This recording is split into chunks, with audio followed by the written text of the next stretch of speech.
దులాపూర్ పేట్ బషీరాబాద్ కొంపల్లి శ్రీ చైతన్య పాఠశాల హాస్టల్లో విషాదం చోటు చేసుకుంది. శ్రీ చైతన్య పాఠశాలలో 7వ తరగతి చదువుతున్న మల్లికార్జున్ అనే విద్యార్థి అనుమానాస్పద స్థితిలో మృతి చెందింది.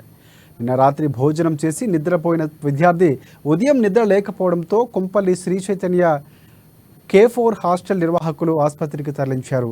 ఇక విద్యార్థిని పరీక్షించిన వైద్యులు అప్పటికే ఆమె మృతి చెందినట్లు నిర్ధారించారు.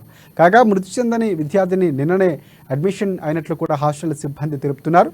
విషయంపై పేట్ బషీరాబాద్ పిఎస్కు హాస్టల్ వార్డెన్ సమాచారం అందించారు.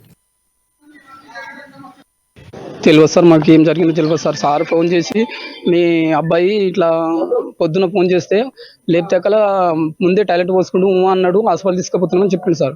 మళ్ళీ 2-3 నిమిషాలు ఆయన ఫోన్ పెట్టేసి ఇట్లా జేబులో వేసుకుంటున్నా మళ్ళీ బ్యాడ్ న్యూస్ సార్ చనిపోయిండు అని చెప్పేసిండు సార్. ఇప్పుడు పిల్లలకు వచ్చి అడిగితే నైటు 2-1 ఎప్పుడో టైం చూసుకోలేము ఏడిచిండు. మళ్ళీ పొద్దున లేచి లేపితే లేవలేడు, లేచలేడు, ముఖం నీళ్ళు చల్లితే కూడా లేవలేడు అని పిల్లలు చెప్తారు సార్. మళ్ళీ వార్డెన్ కూడా చెప్తున్నాను, లేపితే కూడా అసలు ఏం చెప్తలేడు సార్. గట్టిగా లాస్ట్ ఏడ్చిండు ప్రిన్సిపల్. మాకు 6 అవుతుండొచ్చు సార్.